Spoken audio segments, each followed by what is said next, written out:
यह अभी शुरुआत की है। समझ में आता है क्या बता रहा हूं? क्योंकि इसको समझना बहुत जरूरी है, और जब तक ये समझ में नहीं आएगा जब तक कुछ होने वाला है नहीं। इसीलिए साहिब ने बोला था, आदि नाम हम भाग सुनाया और मूर्ख जीव समझ नहीं पाया। सारा खेल ही समझ का है, बिना समझे कुछ होने वाला नहीं है, क्योंकि तुम्हारे भरम ही नहीं टूटेंगे। आजकल गुरु क्या करते हैं, चेला आया उठा के नाम पकड़ा दिया, चलो जी अपने घर जाओ।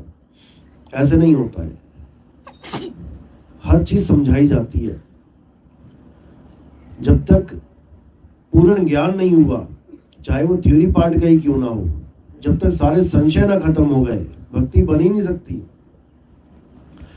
कहते हैं, जिस गुरु से भ्रम ना मिटे भ्रांति जीव की ना जाए, सो गुरु झूठा जान के त्याग देर ना लगाए। सारे भ्रम तोड़ता है गुरु सबसे पहले, ज्ञान तो बाद में देता है, पहले अज्ञान को खत्म करता है। और अज्ञान क्या है? आत्मा के अलावा जो कुछ भी है इस संसार में वो अज्ञान ही है। तो आत्मा से अलग जो भी चीज है उससे छुड़वा देता है गुरु। जिसमें क्या क्या आ गया, तन आ गया, मन आ गया, अक्षर आ गए, तीर्थ व्रत पूजा पाठ भैया भवानी सब कुछ छुड़वा देता है। और किससे जोड़ता है? एक छुड़ाए एक लखाए, यानी उस आत्मदेव से जोड़ता है जो अजर है, अमर है, अविनाशी है, अटल है, नित्य है, सत्य है, सनातन है, उसके साथ जोड़ता है। तो आज उसी सत्य का जिक्र करेंगे, महिमा गाएंगे। तो परमात्मा के नाम पे पहले जयकारा लगाएंगे, फिर सत्संग शुरू करेंगे। बोलिए परमपिता परमात्मा की, सदगुरु बंदी छोड़ कबीर साहिब की, सभी संतों की, सभी भक्तों की, आज के आनंद की, सकल हंस को बंदगी साहेब, बंदगी सतनाम। तो ज्ञान बहुत अटपटा है कबीर साहब का, जल्दी समझ में नहीं आता। अटपट ज्ञान कबीर का झटपट लखा ना जाए, और जो इसको झटपट लखे तो सब खटपट मिट जाए। सारी दुनिया की जितनी भी खटपट है सब खत्म हो जाती है जब आप इस ज्ञान को समझ जाते हो तो। क्योंकि इतना सूक्ष्म ज्ञान है, जितना सूक्ष्म ज्ञान है उतना ही सूक्ष्म आपको भी होना पड़ेगा। ये मोटी बुद्धि वालों का ज्ञान नहीं है कि कुछ भी बोला समझ में आ गया। एक एक चीज को गहराई से समझने में 10-10 बार सुनना पड़ जाता है कई बार सत्संग को, कि कहना क्या चाह रहे हैं। और यकीन मानो आज 3-3, 4-4 साल बाद लोग मैसेज कर रहे हैं कि 3 साल लग गए इस ज्ञान को समझने में, कि आप क्या बता रहे हो। ऐसा ऐसा रंग चढ़ा हुआ था पहले का कि बात समझ में ही नहीं आती थी लोगों के। लेकिन अब मालिक की दया हुई, अब लोग बहुत ही अच्छी तरह समझ रहे हैं। और जो एक बार समझ जा रहा है वो अपना ही रूप हो जा रहा है, गुरु का ही रूप हो जाता है। वो हमारी भाषा बोलने लग जाता है। जिसको बोला कि गुरु को कीजिए दंडवत कोटि कोटि प्रणाम, कीट न जाने भृंग को, गुरु कर ले आप समान। तो जब वो हमारी भाषा बोलने लग जाता है तो हम में और उसमें फर्क नहीं है कोई। फिर वो सत्य की बात वो भी कर रहा है। फिर केवल मर्यादा का खेल रह जाता है कि हाँ भाई एक गुरु है और एक शिष्य है, बाकी सत्य तो दोनों के लिए एक है। तो यही समझा रहे हैं कबीर साहब कि एक डाल दो पंछी बैठे, एक गुरु एक चेला, गुरु की करनी गुरु भरेगा, चेले की करनी चेला, तू उड़ जा हंस अकेला। चाहे वो कोई गुरु है चाहे वो कोई चेला है, सबने अकेला ही उड़ना है। ना तो आज तक कोई गुरु किसी चेले को ले जा पाया और ना ही कोई चेला किसी गुरु के साथ जा पाया। देखो तुम्हारे पुराने गुरुदेव चले गए, क्या तुम्हें लेके गए? अगर तुम्हें लेके चले गए होते वो, तो तुम भी चले गए होते। तुम यहाँ क्यों जीवित बैठे हो? 1 करोड़ चेलों का एक गुरु चला गया, एक को भी साथ नहीं लेके गया। ले जाता तो वो बंदा भी मर जाता। सारे यहीं बैठे हैं, समझ रहे बात को? सारे चेले यहीं बैठे हैं और गुरु अकेला चला गया, क्योंकि जाना ही अकेला है सबने। गुरु भी अकेला जाएगा, चेला भी अकेला जाएगा। लेकिन ये समझ में नहीं आ रही किसी के बात। लोग सोच के बैठे गुरुजी पार कर देंगे, गुरुजी पार नहीं कर पाएंगे। गुरुजी तुम्हें भेद बताएंगे पार कैसे होना है। पार तुम्ही ने होना है। भव सागर में सबने अकेले अकेले तैर के निकलना है, कोई किसी का साथ देने वाला नहीं है। लेकिन हाँ, बिना गुरु के आपको वो भेद समझ में नहीं आ सकता, वो रास्ता पता ही नहीं लग सकता। इसलिए गुरु की महानता गाई है, परमात्मा से भी बड़ा बोला गया गुरु को। यहां तक बोल दिया गुरु गोविंद दोनों खड़े काके लागू पाए, और बलिहारी वाह उस गुरु की जिन गोविंदियों लिखा है। बलिहारी गुरु आपकी, तो बलिहार तो कर दिया, लेकिन गुरु लेके नहीं जाएगा। गुरु मुक्ति नहीं दे सकता, मुक्ति दाता परमात्मा है, जिसके लिए बोला सेवा को दो ही भले, एक संत एक राम। राम है दाता मुक्ति का, संत जपावे नाम। संत का एक ही कार्य होता है कि आपको सही नाम से जोड़ दे, मुक्ति अपने आप ही मिल जाएगी। लोहे को रास्ता बता दिया कि चुंबक कहां लगी है, चिपक वो खुद ही जाएगा जाके, गुरु नहीं चिपकाएगा जाके उसको। बस लोहे को पता लग जाए कि चुंबक है कहां, और वो रास्ता बताने वाले को गुरु कहते हैं।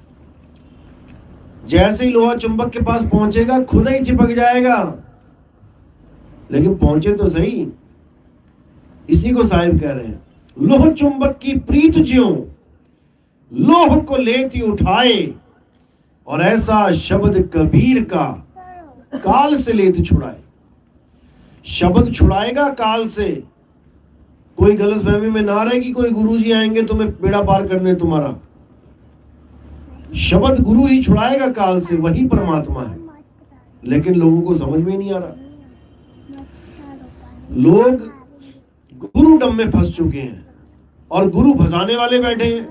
कोई स्पष्टवादी दिख ही नहीं रहा कहीं भी, सब चेले को उलझाने में लगे हैं कि बेटा एक कदम भी मेरे से अलग तूने चला तो तू मारा गया, काल खा जाएगा तुझे। ये बिल्कुल गुरुडमवाद है। ये गुरु तो चेले को इतना फ्री कर देता है कि बेटा किसी से डरने की जरूरत नहीं है, कोई काल वाल तेरा कुछ नहीं बिगाड़ पाएगा, बस तू मेरे बताए रास्ते पे चल। जिसको बिल्कुल स्पष्ट साहिब ने बोल रखा है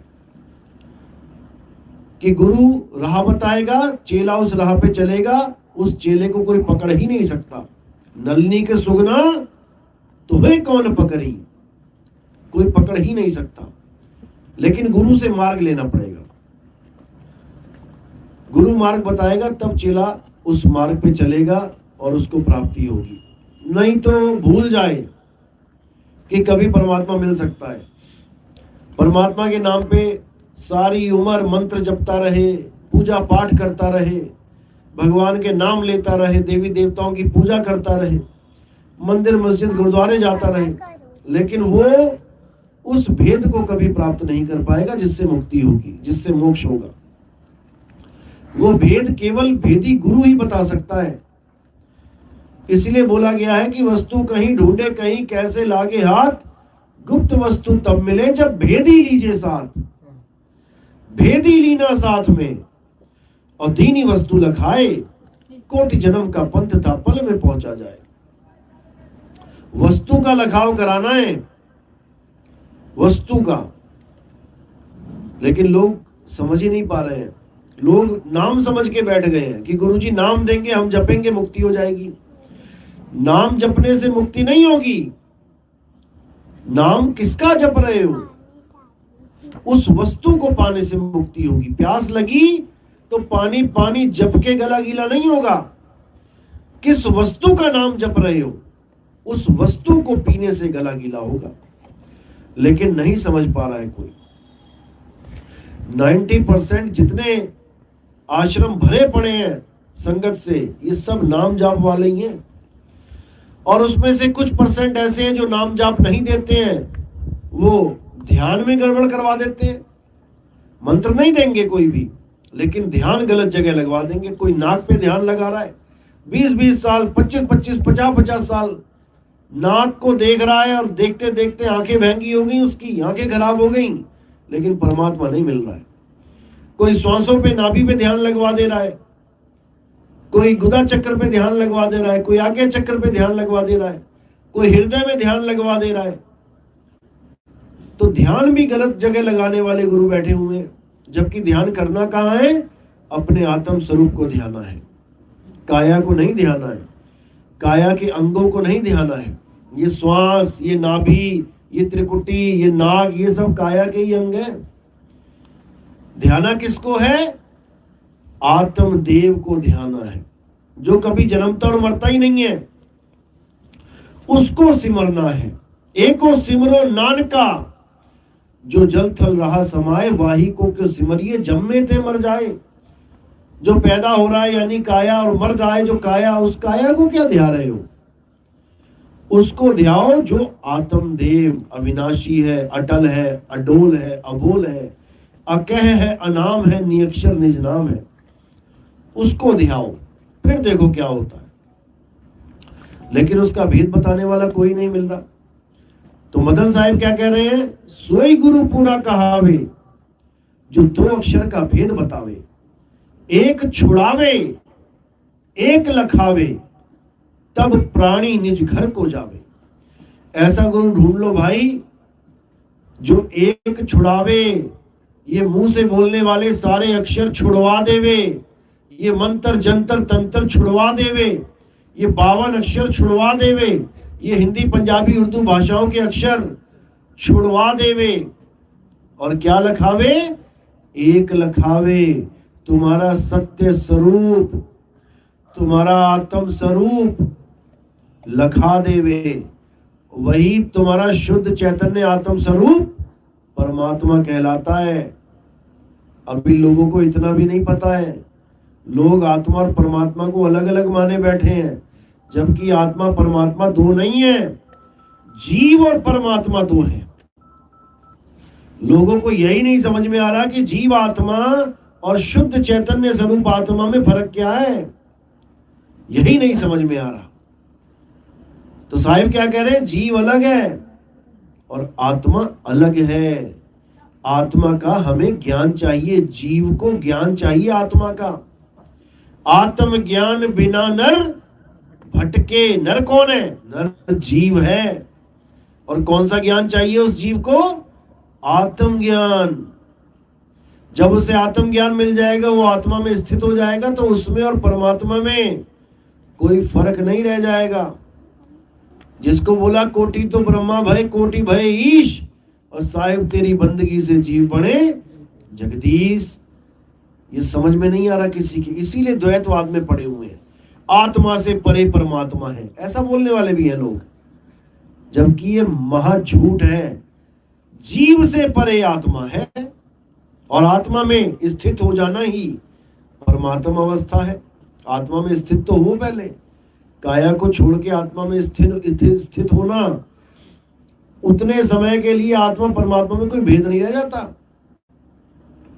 लेकिन इसको समझना बहुत मुश्किल है। तो साहिब भी, गुरु नानक देव साहब कह रहे हैं कि आत्मा परमात्मा एको करे, अंतर की दुविधा अंतर मरे। गुरु ऐसा चाहिए जो आत्मा परमात्मा को एक कर दे, भेद ना रखे उनमें, तब समझो कि कल्याण होगा, नहीं तो नहीं होगा। जिसके लिए साहिब ने बोला है, सत्य स्वरूपी नाम साहिब का, सो निज नाम हमारा। जो तेरा नाम है वही मेरा नाम है, मैं और तू दो है ही नहीं। ये तो माया ने ऐसा पर्दा लगा दिया है कि हम और वो दो हो गए गलती से, अज्ञानता में। यही रविदास जी कह रहे, तो ही मोही मोही तो ही अंतर कैसा। जब वेदी गुरु मिल जाता है, वो दो को एक कर देता है। अभी एक नहीं हो, अभी दो बने बैठे हो। तो साहिब कह रहे, एक कहूं तो है नहीं और दो कहूं तो गारी। अभी एक नहीं हो आप, अभी दो हो। खुद से ही खुद से जुदा हुए बैठे हो। जब खुद से ही जुदा हो गए तो खुदा कैसे होगे। एक कुत्ता कमरे में चला गया, शीशा लगाए, एक होता वो अभी एक नहीं है कमरे में अकेला, लेकिन शीशा लगा है भरमवश, अब दो मान रहा है अपने को और भौंक रहा है खूब। भौंक किस पे रहा है? अपने स्वरूप पे भौंक रहा है, अपने प्रतिबिंब पे। जब भौंक भौंक के मर जाएगा तो कुछ पल्ले नहीं रहेगा। अब उसे भेदी गुरु चाहिए जो दो से एक करवा दे। इसीलिए बोला, एक कहूं तो है नहीं कुत्ता एक नहीं है उस कमरे में, है तो एक ही, लेकिन अज्ञानतावश दो मान बैठा है। जैसे अभी हम दो हुए बैठे हैं, एक कहूं तो है नहीं, दो कहूं तो गारी। जब प्राप्ति हो जाएगी और फिर कोई कहे कि मैं और परमात्मा अलग अलग हैं, आत्मा से अलग परमात्मा कोई और है, तो कहते गाली के समान है ये। एक कहूं तो है नहीं, दो कहूं तो गाली, और जैसा है तैसा कहूं, कहे कबीर विचारी। जैसी अवस्था जिसकी है, मैं वैसा ही ज्ञान करता हूं, वही चीज बताता हूं उसके बारे में। तो ये भेद की बातें हैं, ये तब समझ में आती है जब आप भक्ति करते हो। बिना भक्ति के आपको वो मिल ही नहीं सकता। अपना ही स्वरूप नहीं मिल सकता, दूसरों की तो छोड़ो, अपना ही स्वरूप नहीं जानते हम। हमारे पास कोई मोबाइल है, कपड़े हैं, टीवी है, कार है, मोटरसाइकिल है, बाइक, कुछ भी है, हम खूब भली भांति जानते हैं उसको, क्योंकि पूरा दिन यूज करते हैं, पता है उसके बारे में। लेकिन अपनी ही आत्मा के बारे में हमें कुछ नहीं पता, जबकि पूरा दिन आत्मा के ही साथ हैं हम। पूरा दिन एक पल भी आत्मा से दूर नहीं है, फिर भी हमें अपनी आत्मा के बारे में कुछ नहीं पता। कैसी होती है आत्मा, क्या स्वरूप है आत्मा का, कैसे बोध हो आत्मा का, इस काया को आत्मा कैसे चला रही है, कुछ नहीं पता इसके बारे में। अब इसी आत्मा का जो हमें ज्ञान करवा दे गुरु, उसी को आत्मज्ञानी गुरु कहते हैं। उसी को साहिब कह रहे हैं, आत्म ज्ञान बिना नर भटके। आत्मा साथ है, अंग संग है, उसका ज्ञान भी भटक रहे हैं, कभी कावा कभी काशी, मंदिरों में भटक रहे हैं, मस्जिदों में भटक रहे हैं, और जो चीज हमारे अंग संग है उसका हमें बोध नहीं है। अब इसी को समझना है केवल, बाकी जितनी भी चीजें हैं सबको किनारे कर देना है और आत्मा को जानना है। पानी का गिलास लो। जब तक आत्मा को नहीं जाना तब तक समझो कुछ भी नहीं जाना, क्योंकि इस दुनिया में दो ही प्रकार के तत्व हैं, एक जड़ तत्व, नाशवान तत्व, असत्य तत्व, और एक सत तत्व यानी अविनाशी आत्मदेव, आत्म तत्व। इन दोनों में निबेड़ा करना है। जितना भी जड़ तत्व है ये तीन गुणों के अंतर्गत आता है, त्रिगुण में आ जाता है, रजोगुण, सतोगुण, तमोगुण में आ जाता है। पैदा होता है, पलता है और एक दिन नाश हो जाता है। और जो आत्म तत्व है, ना तो कभी पैदा होता है ना ही कभी वो नाश होता है, उसी को जानना है। और जब उसको जान जाओगे तो अपने स्वरूप में सिद्ध हो जाओगे, जिसके लिए गीता में भी बोला गया, अध्याय 3 17वें श्लोक में बैठूंगा, उसमें बिल्कुल क्लियर बोल दिया गया कि जो अपनी आत्मा में रमण करता है, अपनी आत्मा में संतुष्ट है, अपनी आत्मा में स्थित है, उसके लिए कोई धार्मिक कर्म कर्तव्य लागू ही नहीं होता। वो हिंदू है तो सारी उम्र मंदिर ना जाए चलेगा, वो मुस्लिम है सारी उम्र मस्जिद ना जाए, कलमा ना पढ़े, नमाज ना पढ़े, चलेगा। वो ईसाई है तो कहीं चर्च ना जाए सारी उम्र, तब भी चलेगा। और सिख है तो भले गुरुद्वारे ना जाए, पाठ ना करे, तब भी चलेगा। लेकिन आत्मा को जानना पड़ेगा, जिसके लिए बाइबल में वर्ड शब्द का यूज किया गया। In the beginning there was word, word was with God and word was God. उसी शब्द को वचन बोला गया, वचन देह धारण करके आया। ईसाई सोचते हैं कि वचन देह धारण करके आया यानी ईसा मसीह देह धारण करके आए, वो ईसा मसीह को ही वचन कहते हैं, जबकि वचन कोई शरीर नहीं है। वचन एक आवाज है। जैसे मैं कोई वचन बोल रहा हूं तो मैं शरीर नहीं बोल रहा हूं, वचन एक आवाज है। उस आवाज को जानना है जो सृष्टि बनने से पहले थी, in the beginning there was word, यानी सृष्टि भी नहीं बनी थी तब भी वचन था, तब भी वो आवाज थी। इसी को मुसलमान बांगे इलाही कहते हैं कि वो बांग, यानी सुबह होने से पहले बांग आ जाती है मुर्गे की। सुबह का मतलब है सृष्टि। देखो सारी सृष्टि सोई होती है, सुबह उठते कैसे जाग जाती है, लेकिन उससे पहले मुर्गा बोल देता है। यानी सृष्टि बनने से पहले जो बांगे इलाही था, एक अखंड आवाज थी, वही परमात्मा है। इसी को नानक साहब की वाणी में बोला गया है कि आत्म देव पूजिए गुरु के सहज सुभाए। उसमें यह नहीं बोला कि किसी गुरु ग्रंथ साहब की पूजा करनी है। गुरु ग्रंथ साहब हमें ज्ञान दे रहा है, उसमें वचन लिखे गए हैं, भाषाओं में लिखे गए हैं, 52 अक्षर में लिखे गए हैं, लेकिन यह भी लिख दिया गया है कि 52 अक्षर जोरे आन, सकिया न अक्षर एक पहचान। वो एक अक्षर क्या है? वो एक अक्षर का ही सारा खेल है, जिसको कबीर साहब ने भी बोला कि 52 अक्षर लोक त्रय, सब कुछ इन्हीं माही, ये आखिर खिर जाएंगे, वो आखिर इनमें नहीं। वो एक अक्षर इन 52 अक्षरों में नहीं है, और वो एक अक्षर क्या है? आत्मदेव है, जिसकी वजह से 52 अक्षर खड़े हैं। 52 की वजह से वो नहीं खड़ा है, उसी को समझना है। लेकिन भेदी गुरु न मिलने के कारण कोई इन बातों को समझ नहीं पा रहा है। और जैसा जिसको गुरु मिला वैसी उसकी बुद्धि।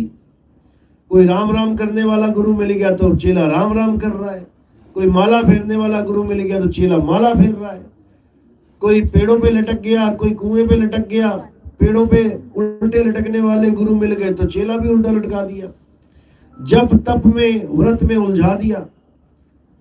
जैसा जिसको गुरु मिल रहा है वो वैसा ही ज्ञान समझ रहा है। 52 अक्षर वाला गुरु मिल गया तो 52 जप रहा है, कोई आ अक्षर पकड़ाने वाला गुरु मिल गया, झंडे पे आ लिखवा दिया। बताओ, वो आ कोई परमात्मा मान के बैठ गया, आ ही परमात्मा है। हद से भी पार की बात चली गई है। जो लिख रहा है उसको नहीं जान पा रहे हैं, और जो लिखने बोलने में आ गया उसको परमात्मा मान के बैठ गए। यही कबीर साहब समझा रहे हैं कि जब तक उस नी अक्षर को नहीं जानोगे जो अक्षरों से रहित है,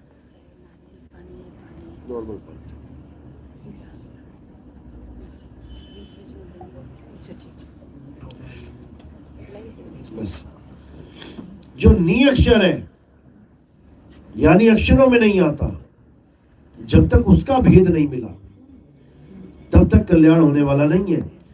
और अगर गुरु ने कुछ बोल के दे दिया, यानी स्वर व्यंजन में अगर तुम्हें दे दिया, 52 अक्षरों में क्या होते हैं? स्वर और व्यंजन, इन दो से ही बनता है सारा खेल। स्वर में क्या आते हैं? आ आ ई उ ए ओ, और व्यंजन में का खा गा गा चा चा डा डा डा, ये सारे कुछ। अब कोई गुरु तुम्हें कह रहा है कि वो अक्षर कैसा है? आ, वो आ की तरह है, तो आ भी एक स्वर है, स्वर है आ, तुम्हें स्वर में बांध दिया गया। अब जैसे ही गुरु ने आ दिया, तुम्हारे मन में कल्पना जाग उठी कि वो आई है। जैसे ही कल्पना जगी, समझो तुम अब काल भगवान के घेरे में आ गए। जिसको साहिब ने बोला, काल काल सब कोई कहे और काल न चीने कोय, और जितनी मन की कल्पना ये काल कहा वह सोए। जैसे ही गुरु ने कुछ बोल के दिया अक्षर में, बस वैसे ही तुम लपेटे में आ गए। जबकि गुरु केवल सैन देता है, इशारा करता है, उस इशारे के द्वारा चेला अपना सफर तय करता है और जब प्राप्ति होती है उसे, तब वो गुरु से पूछता है कि गुरुजी मुझे ये प्राप्त हुआ है। तब गुरु उसको वेरीफाई करता है कि हाँ बेटा यही चीज है। या अगर कोई गलत आवाज मिल गई या कोई गलत ज्ञान मन ने या माया ने पकड़ा दिया, तब भी चेला पूछेगा और गुरु फिर उसको वेरीफाई करके नो कर देगा। ये गुरु की तीसरी दीक्षा होती है। पहली दीक्षा में 52 अक्षरी नाम दिए जाते हैं कुछ महीनों के लिए, ताकि पुराने वाले जितने भी नाम जप रहे हो ये सब छूट जाए, तुम्हारे मन से उतर जाए, उनको जपने के लिए 1 मिनट ना मिले तुम्हें। दूसरी दीक्षा में ये नाम भी छुड़वा दिए जाते हैं जो पहली दीक्षा में दिए जाते हैं। इसका भी कोई काम नहीं, इसका काम भी पूरा हो गया।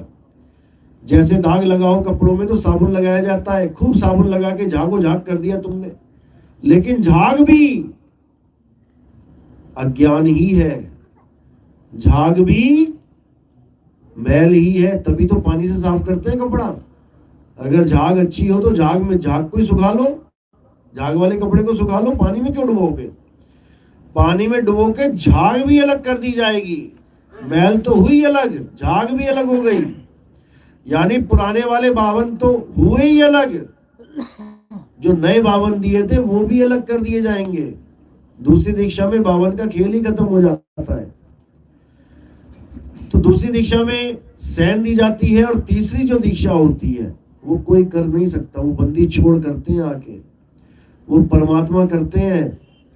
जो तीसरी दीक्षा होती है वो स्वयं परमात्मा चेक करके कि हाँ तुम इस काबिल हुए कि नहीं हुए, वो तब देता है और वो अनुभव ज्ञान होता है। इसलिए बोला अनुभव ज्ञान बिना सब झूठा, झूठी हाट लगाई।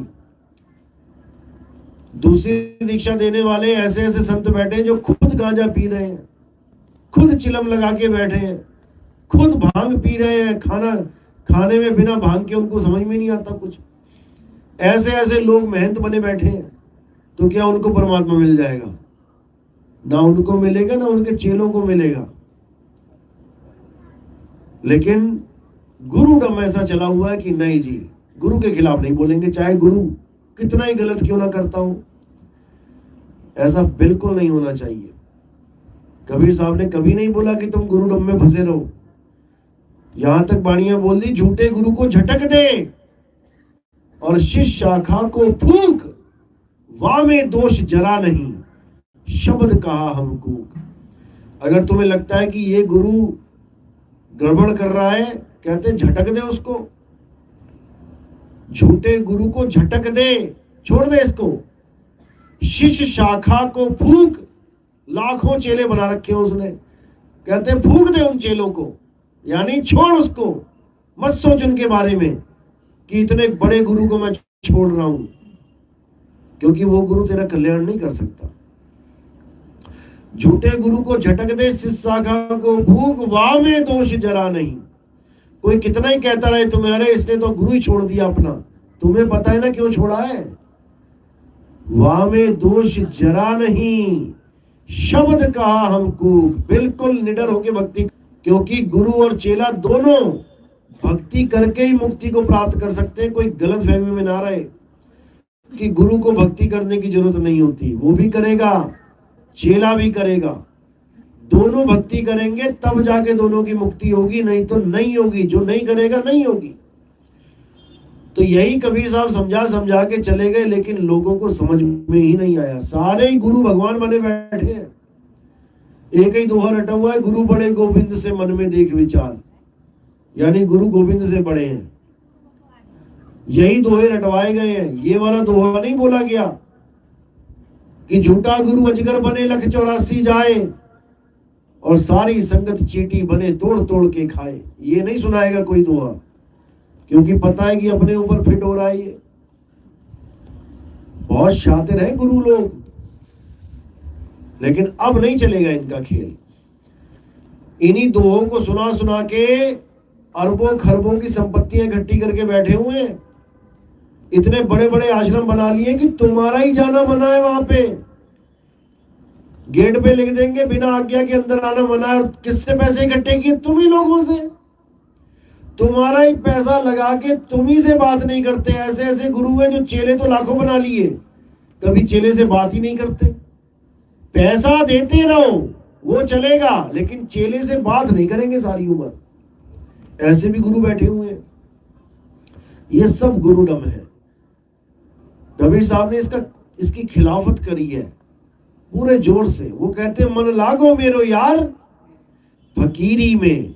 अब भजन यही गा रहे हैं सारे कबीरपंथी। और फकीरी देखो उनको, 1-1 करोड़ से नीचे की कोई गाड़ी नहीं लेके बैठा है। 1 करोड़ 1.5 करोड़ की गाड़ियां, अरबों रुपए के आश्रम बना रखे हैं, और भजन यही गा रहे हैं मन लागो मेरो यार फकीरी में। और उन चेलों की आंखें फूटी हुई हैं जो फकीरी और अमीरी में फर्क नहीं कर पा रहे। ये मोतियाबिंद हुआ पड़ा है लोगों को। लेकिन साहेब ने कोई कसर नहीं छोड़ी समझाने में, उन्होंने तो पूरा समझा रखा है। लोग हमसे पूछते हैं कि आपका आश्रम कहाँ है? अरे भैया आश्रम बनाया नहीं हमने, जरूरत ही नहीं है। इतने दुनिया में आश्रम ही आश्रम बने पड़े हैं, एक नहीं बनेगा तो क्या कह ढा जाएंगे? आश्रम बनाना ही नहीं है।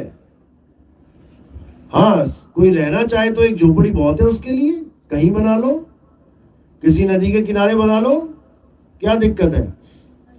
और दुनिया भर का पैसा, लोगों का पैसा लगा के तुम 5,000 7,000 करोड़ का आश्रम बना लो, क्या फायदा है उसका? मिट्टी में लगा दिया तुमने पैसा। संगत का पैसा जो मिट्टी में लगाते हैं वो मिट्टी में ही मिल जाते हैं। देख लो जेलें भरी पड़ी है, कहां गए उनके आश्रम? आश्रम वहीं के वहीं है, खुद मिट्टी में मिल गए। क्यों? संगत का पैसा मिट्टी में मिला दिया इन्होंने। संगत का पैसा केवल और केवल प्रचार में लगना चाहिए, इसके अलावा कहीं नहीं लगना चाहिए। या भोजन भंडारे में या फिर प्रचार में। किताबें छाप दो, कोई टीवी में प्रचार आ रहा है उसमें योगदान करो, या कोई संत महात्मा घूम घूम के प्रचार कर रहा है उसमें योगदान करो। ये आश्रम बनाने में क्या रखा है? सारी उम्र हो गई आश्रम ही बनाते हुए। जो नया बाबा आता है 2-4 दिन बातें करता है बढ़िया बढ़िया, उसके बाद चंदा मांगने खड़ा हो जाता है। हम आश्रम बना रहे हैं, दान दो, चंदा दो। क्यों भाई, क्यों दो? क्या तुम पहले कहीं रहते नहीं थे? सिर के ऊपर छत नहीं थी क्या? जब पहले रह के जहां सत्संग कर रहे थे वहां आज भी कर लो। लेकिन नहीं, 10 चेले जुट गए। अब बाबा के अंदर जो हवस है पैसे की, बड़े आश्रम में रहने की जो हवस है, वो एकदम विराट रूप ले लेती है। अब पता लग गया पैसा आ रहा है, अब बढ़िया सिंहासन लगाएंगे, एसी लगाएंगे, मजे से सोएंगे। यही होता आया है। किसी भी बाबा की तुम चेकिंग कर लो जाके आश्रमों में, यही होता है, यही होगा। ये पहली बार है जब कोई आश्रम नहीं बनेगा, नहीं तो सब आश्रम वाले बैठे हैं लोगों का पैसा मिट्टी में डालने के लिए। लेकिन मैंने हमेशा यही बोला है कि ना तो आश्रम बनाएंगे और ना ही हमें जरूरत है बनाने की। जो तुम लोगों ने बना रखे हैं पहले, उन्हीं में सत्संग करेंगे बैठ बैठ के। और यही हो रहा है। जितने आश्रम बने हुए हैं खुद ही बुला लेते हैं, बाबा जी यहाँ सत्संग कर दो जी, आ जाओ जी। संगत ही बुला रही है, गुरु नहीं चाहता कि आश्रम में मैं आऊं, संगत ही बुला रही है, आ जाओ जी। अब गुरु क्या करे बेचारा, जब संगत ही बुला रही है कि वो संगत नहीं तो गुरु बना के बैठा है वहां पे। ऐसे भी हैं। तो ये तो समय आ गया है, अब लोग जाग रहे हैं और जागेंगे ही, क्योंकि सोने की भी एक लिमिट होती है। सोने की लिमिट होती है और लिमिट क्रॉस हो चुकी है। अब जागृति आ रही है। अब लोगों को समझ में आ रहा है कि असल में गलती हो कहां रही है हमसे, और अब सब सुधारने में लगे हुए हैं। अब सारी जात पात भेदभाव, तेरा गुरु मेरा गुरु, ये सब छोड़ के एक ज्ञान पे आधारित हो रहे हैं कि ज्ञान क्या है, वो नी शब्द है क्या, नी अक्षर है क्या। अब उस पे कंसंट्रेट हो रहे हैं लोग। और मालिक की दया ऐसी हो रही है कि जो एक बार भी हमारा सत्संग सुन ले रहा है उसको और कुछ भाता ही नहीं है, और किसी सत्संग को वो सुन ही नहीं पाता 10 मिनट भी। उसको लगता है ये सब झूठ है, ये सब झूठी झूठी बातें कर रहे हैं, एक भी सत्य नहीं बोल रहा है। क्योंकि जागृति हो जाती है, और ये जागृति केवल परमात्मा की दया से होती है, ऐसे नहीं हो सकती।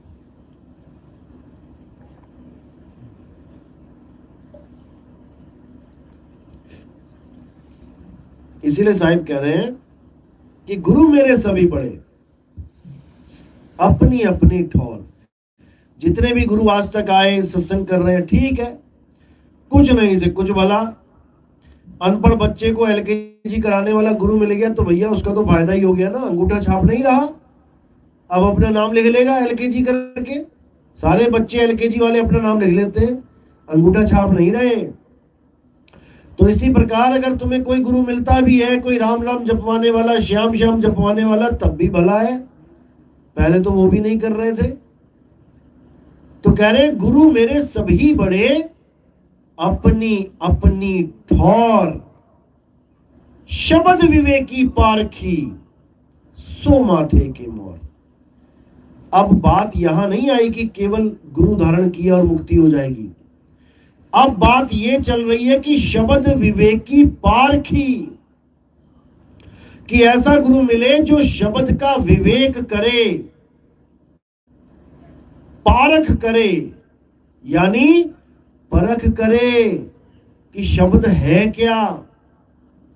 ऐसा नहीं कि गए गुरुजी के पास, गुरुजी नाम दे दो, गुरुजी ने कोई शब्द पकड़ा दिया और तुम सुन के रट के वापस आ गए, तो परख कहां गई, विवेक कहां गया। शब्द विवेकी पारखी, विवेक यानी सत्य और असत्य को अलग अलग कर देने की शक्ति। तो सच्चे शब्द और झूठे शब्द को तुम विवेक के द्वारा परख कर पाओगे कि मेरे गुरु ने जो मुझे नाम दिया है, चाहे वो 5 नाम दे दिए हो, अजर नाम, अमर नाम, अमी नाम, ये नाम, वो नाम, दुनियादारी वाले नाम, चाहे कोई ज्योत निरंजन ओंकार आरंकार सोहम सतनाम दे दिया हो, चाहे सतपुरुष अकाल मूर्त शब्द स्वरूपी राम दे दिया हो, चाहे ओम कलियम हरियम शरियम ये नाम दे दिए हो, कोई भी नाम दिया, उस पे परख करो, शब्द विवेकी पारखी कि ये नाम सही भी है या नहीं। कैसे पता लगेगा, परख करके। और कैसे परखोगे, पारखी से। पारखी क्या है, साहिब की वाणी है। वाणी से पहचानिए साधु चोर की हाट, अंतर की करनी से निकले मुख की बात। यानी जब संत कोई वाणी बोलेगा तो पहचान जाओ कि सही बोल रहा है कि गलत बोल रहा है। जैसे ही उसने 52 अक्षर दिए, उसी वक्त विवेक जागना चाहिए। क्या बोल रहा है विवेक, कि 52 अक्षर जीव आधारा, आदि अक्षर जीभ्या से न्यारा, ये है विवेक। अब विवेक कह रहा है कि भाई गुरुजी ने तो वो 52 अक्षर दे दिए, अब गुरुजी कह रहे हैं सारी उम्र रटो। अब समझो तुम 52 के चक्कर में फंस गए। तो कह रहे जब 52 जो नर पड़े 52 के फेरा, सो नर जानो काल के चेरा। और जब 52 का टूटे डोरा, सहजे छूटे काल झकोरा। जब 52 के चक्कर में फंस गए, अब तुम्हें बचाने वाला कोई नहीं। अब तुम परमात्मा को कभी जीवन में याद नहीं कर सकते। जब भी याद करोगे 52 को ही करोगे। जो नाम गुरुजी ने दिया है वही नाम याद कर पाओगे। परमात्मा को कभी याद कर ही नहीं पाओगे, क्योंकि परमात्मा का भेद तो दिया ही नहीं। 52 अक्षरों का भेद पकड़ा दिया, नाम जपने के लिए पकड़ा दिए। लेकिन साहिब कह रहे हैं, कहे कबीर अक्षर दो भाग, होगा खसम तो लेगा राख। ऐसा गुरु धारण करो जो 2 अक्षरों को भाग के समझा दे तुम्हें, और उन 2 अक्षरों में से आदि अक्षर का लखाव कराए और 52 अक्षर छुड़वाए।